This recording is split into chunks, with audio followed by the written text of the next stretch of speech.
If you are an elementary teacher whose classroom has been getting louder and louder lately, yeah, that's March. And no, it's not just your class. That's why we created the Teacher Approved Club, a monthly support system that gives you one focused strategy each month, perfectly timed to what's actually happening in your classroom right now. This month, we are tackling the chatty class problem head on with a free 3-day challenge called Quiet Your Chatty Class. Instead of just telling your students to be quiet, which, let's be honest, stopped working months ago, you'll teach them why quiet matters and how to manage their own volume. You will get everything you need. Coaching videos from us each evening, ready to teach classroom lessons each morning, plus slides, scripts, and printables. It's about 15 minutes a day with your class, and by day 3, your students will have a volume system and a signed class agreement that actually sticks. Imagine heading into the rest of spring with a class that self-corrects instead of waiting for you to say shh for the 400th time. That's what we're building together in the challenge. You can try the Teacher Approved Club completely free for 10 days at secondstorywindow.net/trial. Your free trial gets you into the challenge, the community, and all of March's support. No pressure, just real help when your class needs it most. That's secondstorywindow.net/trial. Let's stop shushing and start teaching quiet. This is episode 249 of Teacher Approved. You're listening to Teacher Approved, the podcast helping educators elevate what matters and simplify the rest. I'm Heidi. And I'm Emily. We're the creators behind Second Story Window, where we give research-based and teacher-approved strategies that make teaching less stressful and more effective. You can check out the show notes and resources from each episode at secondstorywindow.net. We're so glad you're tuning in today. Let's get to the show. Hey there, thanks for joining us today. Today, we are talking about 5 things you can do to make teaching easier right now that will also set you up for a smoother back to school, seriously. And we have a teacher-approved tip for making sure everyone pays attention while you give directions. Our Try It Tomorrow this week is a little different from our usual classroom strategies. This one is just for you, that hardworking teacher. So Emily, tell us about this. All right, so tomorrow, grab a sticky note and write one word on it, March. Put it somewhere you'll see it, like your desk, your monitor, your plan book, wherever. And the next time you feel yourself getting really frustrated with student behavior or just the general chaos of this time of year, look at the note. Yeah, March can feel like such a slog. Why is it 31 days? It's such a long month. It's the longest month. So, seriously. And sometimes just having that reminder is enough to give yourself a little grace. Yes, you're not doing anything wrong. It's just March. It's just March. If you enjoy what we share here on the podcast, we would love it if you would take a second and leave us a 5-star rating and review. It's one of the easiest ways to help new listeners find us. All right. Are you ready to take a look at 5 things you can do in March to prepare for back to school? I bet you anything there's like nobody has blog posts about this. There are not other podcast episodes on it. And we promise we have not lost our minds or our calendars. We are well aware that the first day of school is still 5-6 months away. So today is not about handing you a list of August tasks to start tackling in March, because that would be completely unhelpful. Definitely. But even though the first day is still months away, March does provide a brief window of opportunity for helping make that time a little easier. That's because you are in the thick of things right now. You know exactly what's working and what makes you want to close your door and eat lunch alone. Which, for the record, is sometimes the right call. Definitely. Zero shame about that. But it's important to recognize that the clarity you have right now is valuable, but fleeting. And by July, a lot of everything you're aware of right now is just going to fade into a general blur. So today we're talking about 5 small things you can do today that will pay off later. This is the definition of working smarter, not harder. You're making sure that the effort you're putting in today makes both the end of this school year and the start of next school year a little easier to manage. That is like our favorite kind of magic trick. So let's look at our first suggestion, which is to reflect on what you already know about next fall. And really, this could not be simpler. You're probably doing some version of this in your mind already. Yeah, by now most teachers have probably turned in their letters of intent, so you know at least a few things about next year. Are you staying in the same grade or switching grades? Are you staying in your room or moving? Are there any team changes that you need to account for? And all of that is just floating around in your head, taking up space. So this first task is to get it out of your head and onto paper. We are calling it a next year parking lot, a running list where you can drop anything that comes to mind about next year as it surfaces. The key thing here is remembering there's no pressure to make decisions. You're just giving those thoughts somewhere to live so your brain can let them go and you can deal with everything else on your plate right now. Yeah, because that background stress is real and it's really draining when you've got a dozen unresolved, what about next year questions that are just floating around. They add up even when you're not consciously thinking about them. Oh, exactly. It's like having open tabs in your brain, and that makes me nuts. So grab a big sticky note, a scratch paper, or even your notes app and start a list of what's changing. And then for each change, jot down a quick note about what that might mean for you. So if you're moving rooms, you might need to remember to save boxes. If your team is gaining or losing a member, then you might need to figure out a new distribution of responsibilities. But you can figure all of that out down the road. You don't need to know any of these details right now. You just need a designated space to park all those thoughts that keep racing through your brain. That's the perfect kind of task for March, and it will save you from having to recall all of those questions 5 months from now. Once you've got your thought parking lot started, you can turn your attention to our second March task, which is to declutter with intention. March is actually a really good time for decluttering for 2 reasons. One, the clutter from the last 6 or so months has probably built up quite a bit by now, if your room is anything like mine was. And that clutter makes an already chaotic classroom feel worse. When spring fever is at its peak, reclaiming your physical space gives you back some sense of agency. It's one of the few things you can actually control right now. And the second reason is to think of decluttering as a gift to future you. Fewer materials now means less to pack, less to move, and less to organize in August. Every item you let go of in March is one less item on your end of year list. Now, if you are someone who thrives with a big project, maybe you want to come in on a Saturday and knock it all out for once, and good for you if that lights you up. But for us lesser mortals without that kind of stamina, you can take this on a tiny bit at a time. Just start by picking out one small area to focus on each week. That could be a drawer or a cabinet even. Or even just one shelf in a cabinet. The nice thing about doing this now is that you really have time for small steps to make a big difference. If you've got 12 weeks left of the school year and picked one area to declutter each week, you could make pretty good progress on deep cleaning most of your room. We have a whole episode 60, all about spring cleaning your classroom. Check that out if you want some more tips. But the thing to keep in mind is to be discerning about what you decide to keep.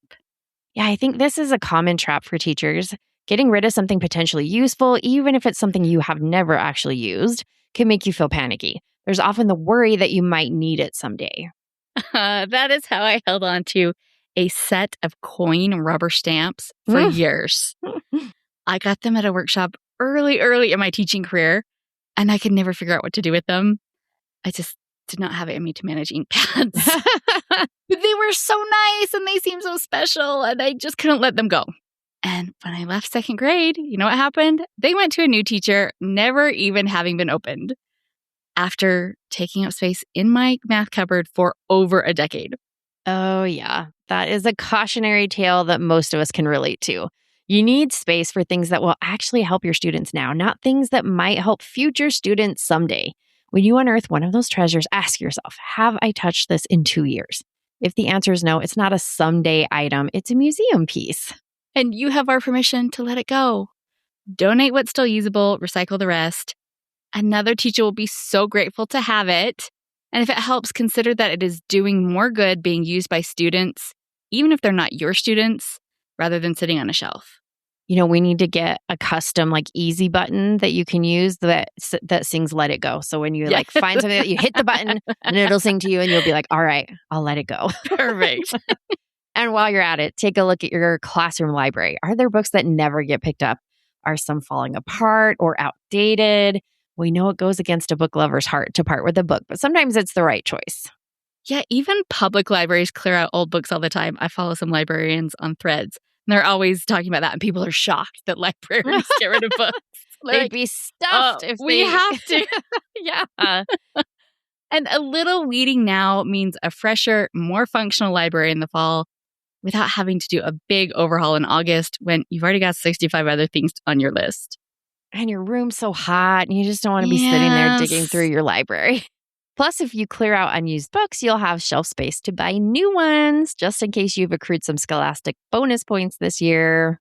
Buying new books is always the right answer. I don't care what the question is. Nope, correct. If you ever need us to back you up on a book purchase, just send us a message and we are more than happy to help you justify it. I'd say that's one of our gifts, maybe. Yep. Okay, so you're thinking about upcoming changes. You're slowly working away at decluttering. Emily, what is next? Well, our third tip for March is to save student work as future teaching tools. This one is so easy. It almost feels like you're getting away with something. I love a sneaky good idea. And there are so few of those in teaching, so you've got to grab them when they come by. Okay, if you're staying in the same grade, right now you're teaching content that you're going to teach next year. And one of the most powerful things you can do when you introduce a new assignment is show students examples of what the work actually looks like. And of course, you can always make that example yourself. You probably have done that plenty of times. I know I have. But kid-generated models land so much better than anything teacher made. When students see work from actual kids, they see that the standard is achievable. And that creates a real shift. And it's so easy. While you're teaching these units right now, be intentional about saving a few pieces. Grab examples that clearly show what you're looking for. Maybe even include different levels, like a strong example, a middle example, and a still developing example. Seeing that range helps kids understand the expectation. Just for privacy, remove any names before you share anything with a new class, and you're good to go. Yeah, you don't need your second graders telling, third grade Johnny, hey, we saw your work class today. And it wasn't the good example. Yes, avoid that. Avoid that at all costs. And when you have your pictures, drop them into a folder on your drive. Something simple like a label of work examples organized by subject will help you know exactly where everything is. And that's it. When these units come up again next year, you won't be scrambling to create samples from scratch or, trying to remember what good work looked like. You're going to have the real thing all ready to go. You can extend this same idea to anything else you might want to reference in the future. Photograph anchor charts before they come down. Take a picture of a strong notebook setup. And definitely grab photos of any bulletin boards you like. You tell yourself you remember, but you won't remember. It's like every year I have to look at last year's pictures of how I set up my Christmas decorations or my mantle and shelf decor. I'm like, how did I do this? I never remember. And you won't remember either. Okay, ready for tip 4? This is for the version of you who has a running wish list of things that they always say they're going to implement next year. This is my chronic downfall. Every summer, I would build this vision of the kind of classroom I was going to run this year. And this would be the year for the consistent morning message. This would be the year I figured out rubrics for grading. This would be the year for weekly family communication that didn't feel like a chore every week.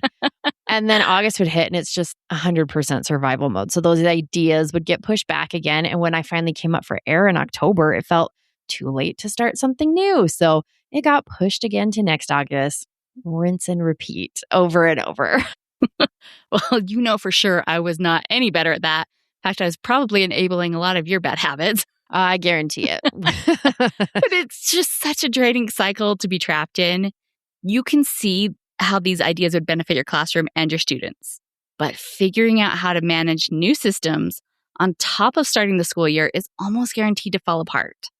So if we want to have something different, we need to do something different. And that is why our fourth tip is to try out the thing you've been wanting to try. Whatever that might be, a new grading system, a new type of technology, or a new class routine. March is your moment for greatness. Or, if not greatness, at least giving it a solid effort. That's because right now you have something valuable, a class that already knows your routines. They trust you. So when you introduce something new, you're not also managing new relationships and new schedules and new everything at the same time. Yeah, you just get to try the thing. Think of it as a low-stakes prototype. Start that morning message, test a different end-of-day procedure, or try a new transition routine.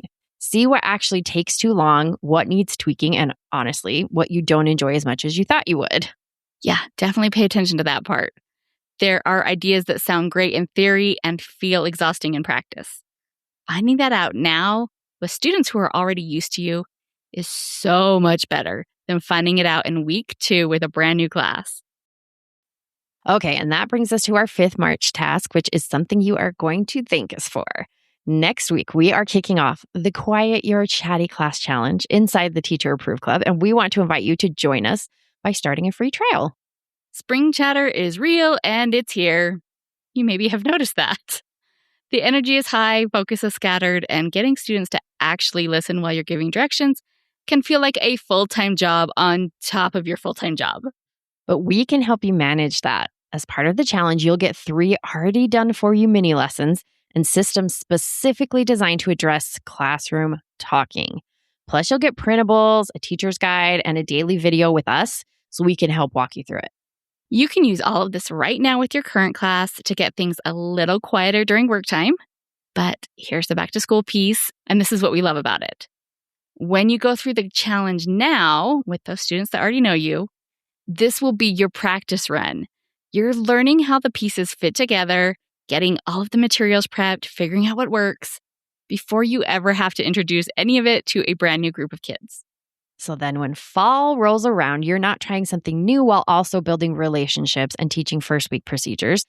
You'll already know the system and have your materials all prepped. It means you'll be implementing something you've already tested. If you have ever introduced a system you've never tried before, while simultaneously doing everything else September requires, you know exactly how much easier it will be to figure things out now. You can start your free trial through the link in the show notes.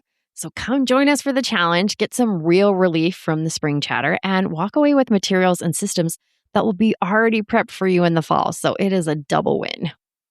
Okay, those are our 5 tasks you can do in March to get ahead for back to school. And we promised you they wouldn't be overwhelming, and they weren't, right? I agree. Yes, right. I'm speaking for the listener. They're nodding along. Thank you, Emily. So number 1, reflect on what you already know about next fall. Start a next year parking lot to get those floating thoughts out of your head and onto paper. Number 2, declutter with intention. Set a goal to sort through one small area per week. Let go of the museum pieces, weed your classroom library, and enjoy the mood shift that comes with a cleaner space. Number 3, save student work right now as future teaching tools. Next year, you'll have real student samples ready to go instead of scrambling to create something from scratch. Number 4, test drive the new management system or routine you keep meaning to try. Use your current class as your low-stakes prototype so you're not figuring it out in week 2 of next year. And number 5, start a free trial of the Teacher Approved Club and join us for the Quiet Your Chatty Class Challenge. Get immediate relief from spring chatter and walk away with systems and materials already prepped for fall. Make sure you check the show notes for the link to start your free trial and join the challenge. We would love to see you there. Now for our Teacher Approved Tip of the Week, where we share an actionable tip to help you elevate what matters and simplify the rest. This week's Teacher Approved Tip is to try the 5-finger game, and this is the perfect tool for helping reset shrinking attention span. So tell us more about it, Heidi. Well, this is such a good one for getting students to actually listen while you're talking. The dream, right? So here's how it works. When you are about to give directions, hold up your hand with all 5 fingers up. Don't wave around in the air. You can just have your hand in front of you. And then ask your students to mirror you. They hold up their own 5 fingers against their chests. Once they're ready, you just give your directions. Anytime someone talks out of turn, blurts, or interrupts, you put down 1 finger. And your students then immediately mirror you. So they're watching, they're paying attention, and they are physically tracking how the class is doing as a group. And because everyone mirrors every finger, students aren't just managing their own behavior, they're aware of the groups. They're quietly holding each other accountable without you having to say a word about it. And that means you don't have to give any warnings or call out names. And that shifts the dynamic completely. You just put a finger down and keep going, and the students will figure out the rest pretty quickly. Just make sure you're keeping the talking to the minimum. Even the most focused student can only pay attention for so long. And if you teach younger kids, you might be able to keep them invested in this process just by making it feel like a challenge. Let's see if we can get everyone to listen to my directions without talking. Do you think we can do it with 0 interruptions? If you teach older kids, though, they might need a bit more of an incentive. Tie the outcome to whatever motivates your class. If all 5 fingers are still up at the end of directions, maybe they earn a brain break, a couple minutes of free choice, an extra recess minute, or whatever works for your group. Try it this week. It takes about 30 seconds to teach, and you can introduce it before your very next set of directions. And this pairs beautifully with the Quiet Your Chatty Class Challenge that we mentioned earlier. If spring chatter is wearing you down right now, that challenge is going to give you a whole toolkit of strategies just like this one. To wrap up the show, we are sharing what we're giving extra credit to this week. Emily, what gets your extra credit? I'm giving repeat extra credit to the TV show Shrinking. Season 3 is airing now on Apple TV, and I'm pretty sure I gave this extra credit in season 1 and season 2. It's just so good. It deserves it. I think it's the best show on TV right now. If you like humor and heart and found family and Harrison Ford being the absolute best version of himself, I think maybe ever, you will love it. Every season just gets better. So what are you waiting for? Go watch it. Yeah. How rare is that this show gets better each season? Yes, it usually goes the other way. Yeah, because I liked the first season, but I wouldn't say it completely won me over. I think I was just still like waiting for like a big, heavy drama twist. Yeah. So I was bracing myself. And then to get to the end, you're like, oh, it was just like it was dealing with real things, but not in a way that left you emotionally wrecked. Yes, which I do appreciate that about the show. It's not just fluff. They're covering real human emotions and experiences, but in a way that feels, what's the word I want to say? I was going to say wholesome, but that doesn't feel right. It feels real, but not too heavy, and sweet, but not saccharine. Yeah, it's like Ted Lasso, but maybe slightly less funny. No, I think it's funnier than Ted Lasso. But in a different way. Ted Lasso's kind of broad humor. Yes. And this is very like intelligent, quiet moments. Yes. Just a little like, wait, what did he say? Yeah. Oh, it's so good. I love it so much. What are you giving extra credit to, Heidi? Well, my extra credit is going to the Proper Mountain Women's Club. Yahoo! Which is something that you, Emily, introduced me to. And we've had so much fun doing this the past few months. Our mom even joined us. It's just been so much fun. And don't let the name intimidate you. It is not about survival skills. No rope tying required. No. Yeah, instead it's more like Girl Scouts for grown-ups, but with a fun theme instead of, I don't know what Girl Scout badges. I wasn't in Girl Scouts. No, me neither, sadly. Yeah.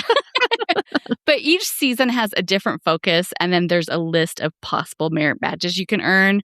And the badges are all digital, which was kind of sad. But if you earn enough of those badges, you qualify for a physical patch. So that's been really fun. Yeah. And this week we are wrapping up the winter session, which has been all about Emma M. Lyon, which is the book series that we love. Yes.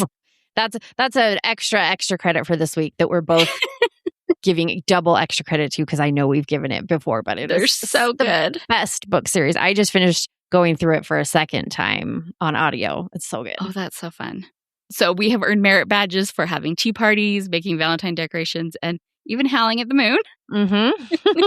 But it does also have practical suggestions like deep cleaning your bathroom, finishing a project, tidying your desk, which I still have not done. I know. I should like right now go do my washing my makeup brushes one. Oh, there you go. Yeah, that's an easy one. So I am bringing this up now because the spring season is starting March 20th. And if you want a gentle invitation to be more present in your life, this might be what you're looking for. I feel like it has been so good for me to have these little nudges to just add some whimsy to my day. Like wearing a brooch on Thursdays is one of the merit badges. And, honestly, it did not make me a more productive person to wear a brooch, but it just felt so ridiculous that it made my Thursdays have a little more of a sparkle. I feel like it made winter a lot more enjoyable. So I'm looking forward to spring. I feel like especially in winter, it's nice to have these. But I mean, at any time, I think it's good. And whimsy is my word of the year. So I was already looking for ways to add whimsy to my life. So this has just worked out to be perfect. This has been perfect. And you can just do whatever merit badges you want. You don't have to do any that don't speak to you. Yes. Like there's one that was like spend 50 hours outside or something. Yeah. Like, No, it was 100. oh my gosh. Yeah, we're not In doing winter, that. that's never going to happen. I did not even give it a second thought. No, and I'm also not going to learn how to make beef Wellington. Like, I'm just not. But there are plenty of things on here that, like, There's maybe so many. I wouldn't have necessarily thought, like, oh, I want to do that. But it was just interesting enough that I'm like, I'm going to try that. And then it was so fun. Like when we made we did foil embossing for Valentine's Day decorations, and I had never even thought about that before. But it was so much fun. My kids loved doing it with us. Yeah, it was great. We went to a fountain after dark and threw in a coin. Yeah. We've had tons of fun. Yeah, learning about Victorian poets and composers and all kinds of Memorizing Queen Victoria's children. Yes. Oh, I got cards to make flashcards, so I can still get that one in. We do not have a discount code if you want to sign up for this, but I know there are some out there. So if you do want to sign up for this, definitely look around for a discount before you join. Yeah, if I see any for the spring season, I will put them in our stories on Instagram. Oh, smart. Perfect. And if you like earning merit badges, I just have to put a little plug. And this idea came to me before we did this club. You're going to really like the summer teacher summer talk session. So we're already hard at work on. Yes. It's going to be so fun this summer. That is it for today's episode. Pick one thing from today's list and use it not only to make March a little easier, but to make back to school a little easier as well. And if you want to join us for the Quiet Your Chatty Class Challenge, the link to start your free trial of the Teacher Approved Club is in the show notes, and we would love to have you there. We hope you enjoyed this episode of Teacher Approved. I'm Heidi. And I'm Emily. Thank you for listening. Be sure to follow or subscribe in your podcast app so that you never miss an episode. You can connect with us and other teachers in the Teacher Approved Facebook group. We'll see you here next week. Bye for now. Bye.